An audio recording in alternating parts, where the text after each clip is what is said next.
Olá, graça, paz e misericórdia da parte daquele que vive e reina pelos séculos dos séculos. Eu sou Erivelto Soares e você está no canal Escatologia Plena, o portal de estudos do preterismo completo. Nessa oportunidade eu quero tratar com você a respeito do texto de Lucas, capítulo 21, verso 22. Todas as coisas que se cumpriram em virtude da queda de Jerusalém. Será que o cumprimento de todas as coisas escritas se referem apenas à queda de Jerusalém? É isso que esse texto está nos informando? Não está tratando do fim escatológico, onde Cristo viria no poder e glória e restauraria assim toda a criação? Esse é o assunto da nossa reflexão, mas logo depois da vinheta.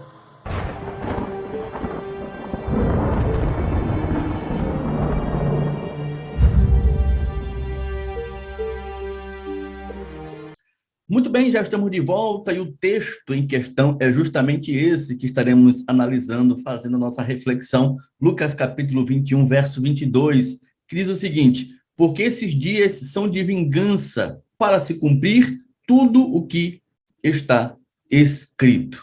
Um dos inúmeros argumentos utilizados pelos futuristas para tentar, de toda forma e jeito, persuadir os incautos a não aceitarem de forma alguma o preterismo completo, é dizer que esse tudo que se cumpriu com a queda de Jerusalém se referiu apenas às questões do templo, e não necessariamente o que condiz o fim escatológico que se daria com a manifestação da parúzia, né? O retorno de Cristo, ressurreição dos mortos, novo céu e nova terra, a restauração de todas as coisas.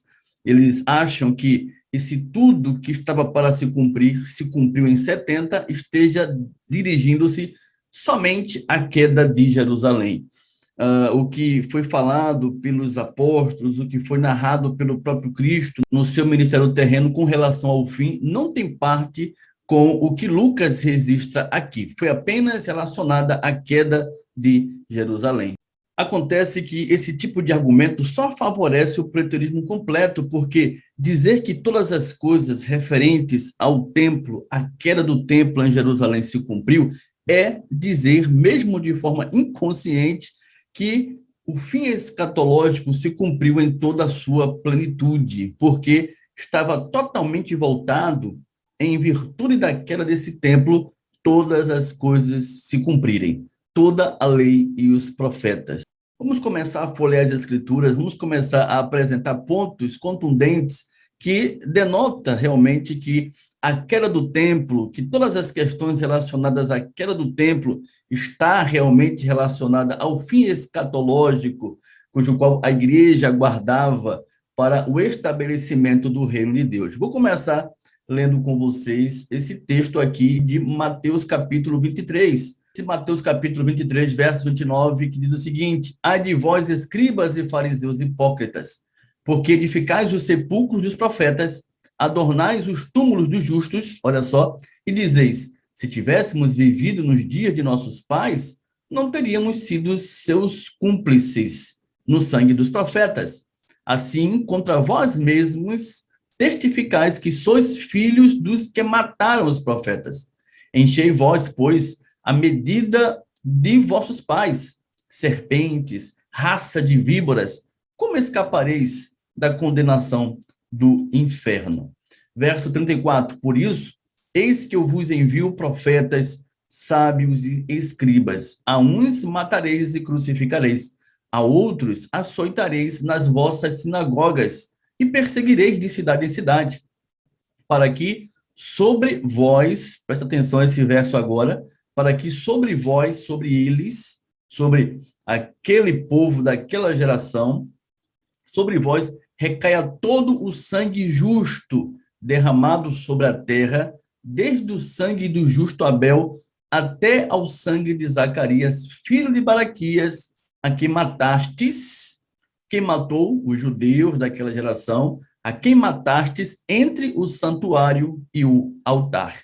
Em verdade vos digo que todas estas coisas que se referem à punição dos tais hão de vir sobre a presente geração. Do século 21, não. Do primeiro século, a geração do Senhor Jesus, os contemporâneos do Senhor Jesus. Muito bem. Por que esse texto é tão importante dentro dessa nossa reflexão? O que é que isso tem a ver com a queda do templo? Tem tudo a ver, porque esses dizeres do Senhor Jesus aqui é base para toda a questão que ele vai narrar no capítulo 24, que se trata justamente da queda do templo. Isso é muito importante, é contextualizar os fatos. Não é só pegar um texto fora de contexto e criar pretexto. Isso não é a intenção aqui nossa, quando a gente traz a nossa reflexão. É realmente fazer uma reflexão totalmente embasada em verdade escriturística, onde não paire nenhuma sombra de dúvidas. Então, contextualizando com Mateus 24, a gente vê que Jesus estava levando em conta a sua geração perniciosa, que não iria ser poupada no dia do juízo.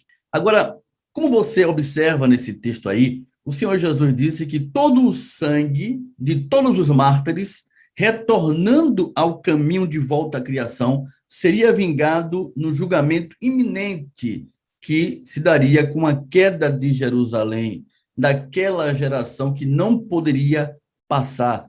Essa realidade inegável traz à tona um fato tremendamente importante, que é nada mais, nada menos do que o julgamento universal, e não apenas um ato local destinado à casa de Israel, como alguns desinformados tentam atestar por aí afora. Não, o julgamento que viria contra Jerusalém não foi apenas um fato isolado que se deu com a queda do templo, mas também teve repercussão, tá bom? Todo o mundo do primeiro século, que trouxe à tona o caminho de volta à criação, como a gente encontra aqui nesse texto. É muito claro, olha só.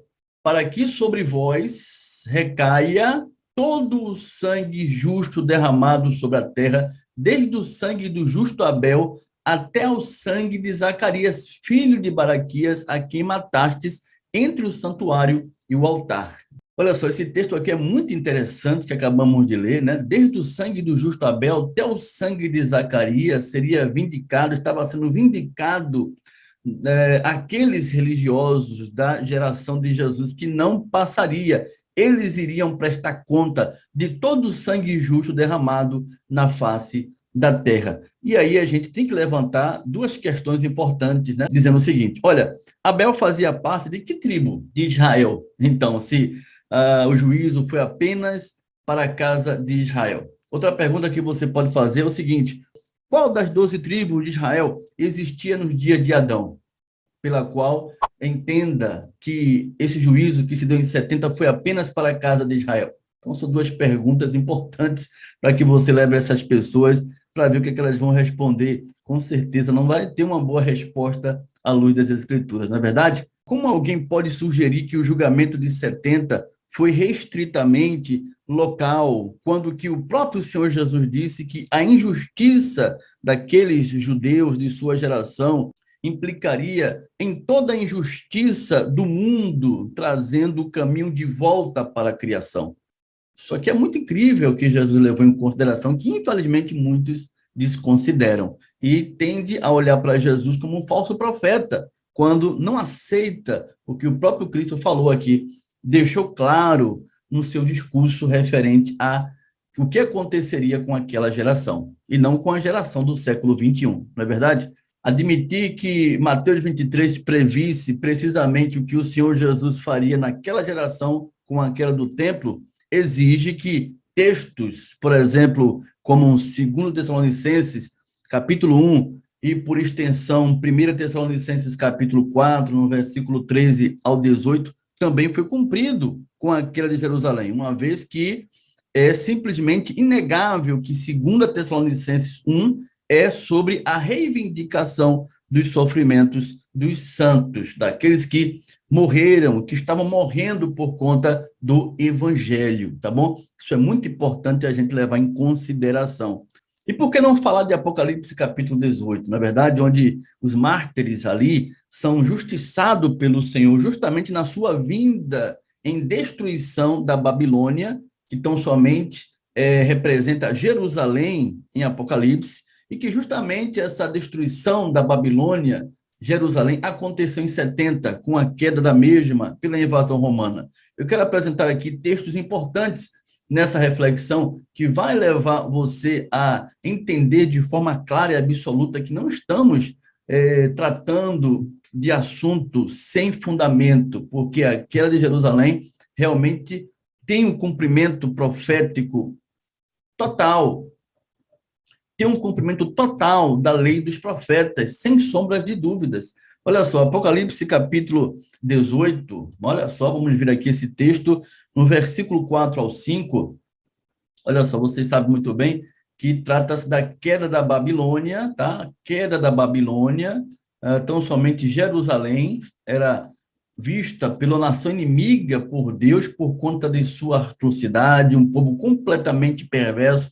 Foi a nação de Israel que matou a Cristo, né? Que o crucificou. E agora em Apocalipse, todas as questões é voltada à destruição da mesma, levando em conta o que apresenta-se lá em Lucas capítulo 21, verso 20 ao 22, onde o verso 22 diz que na destruição da mesma, todas as coisas escritas se cumpriram. Olha só, no versículo 4 ao 5, que diz o quê? Preste atenção nesses versos, tá? Muito importante, dentro dessa nossa reflexão, que diz assim: ouvi outra voz do céu dizendo, retirai-vos dela, povo meu. Olha, retirai-vos dela, povo meu, para não serdes cúmplices em seus pecados e para não participardes dos seus flagelos. Você sabe muito bem que os flagelos aqui é toda uma questão da lei, da maldição da lei que recairia sobre o povo da aliança. Isso aqui não tem nada a ver com nações estrangeiras, né, que possa se pensar que fosse Roma ou que fosse outra nação a não ser a própria Jerusalém. Retirai-vos dela, povo meu, da Jerusalém, né? Versículo 5, porque os seus pecados se acumularam até ao céu, e Deus se lembrou dos atos iníquos que ela praticou. Isso aqui é uma quebra de aliança, isso aqui é Jerusalém, não tem nada a ver com Roma, como se imagina, né? Muitos teólogos aí, estudantes da escatologia bíblica, que apontam essa questão da queda da Babilônia como se fosse a Igreja Católica Romana. Não existia Vaticano nessa época. O Vaticano é de 1929, não tem nada a ver com questões proféticas do que se daria no cumprimento dessa questão que deveria acontecer no tempo da geração do Senhor Jesus. Está claro, é óbvio que está se tratando de Jerusalém, flagelos, quebra da lei, quebra da aliança. O versículo 20 diz o quê? Olha só, o versículo 20 e 21, olha lá. Com a queda da mesma, né? Com a queda da destruição de Jerusalém, a Babilônia de Apocalipse, diz o quê? Exultai sobre ela, ó céus, e vós, santos, apóstolos e profetas. Por quê essa exultação, essa alegria, essa satisfação pela destruição da mesma? Porque Deus contra ela julgou a vossa causa. Você está vendo? Julgou a vossa causa. Julgamento final. Não é dois julgamentos. Não foi um julgamento para Jerusalém e um julgamento final que acontecerá em outra vinda que nunca se manifestará. Porque o julgamento foi único, né? E o Senhor trouxe à tona a justiça cujo qual ele prometera a realizar no tempo daquela geração. Exultai sobre ela, ó céus, e vós, santos, apóstolos, profetas, porque Deus contra ela julgou a vossa causa. No verso 21 diz, então um anjo forte levantou uma pedra como grande pedra de moinho e arrojou-a para dentro do mar, dizendo, assim, com ímpeto, será arrojada Babilônia, a grande cidade, Apocalipse capítulo 11, versículo 8, Jerusalém, né, conhecida como Sodoma e Egito, a cidade pecaminosa. O Senhor utilizou nomes de nações inimigas para apontar para Jerusalém, porque estava se apresentando, devido aos seus atos iníquos, como uma nação inimiga. Babilônia, a grande cidade, e nunca jamais será achada. No capítulo 19, seguindo a questão do juízo, há o quê? Um júbilo no céu. Há um júbilo no céu por quê? Por conta de Jerusalém ser destruída, por conta daquela geração ser atingida e assim ter vindicado aos santos mortos de forma injusta na face da terra a graça de Deus, a aliança perfeita e todos os seus benefícios.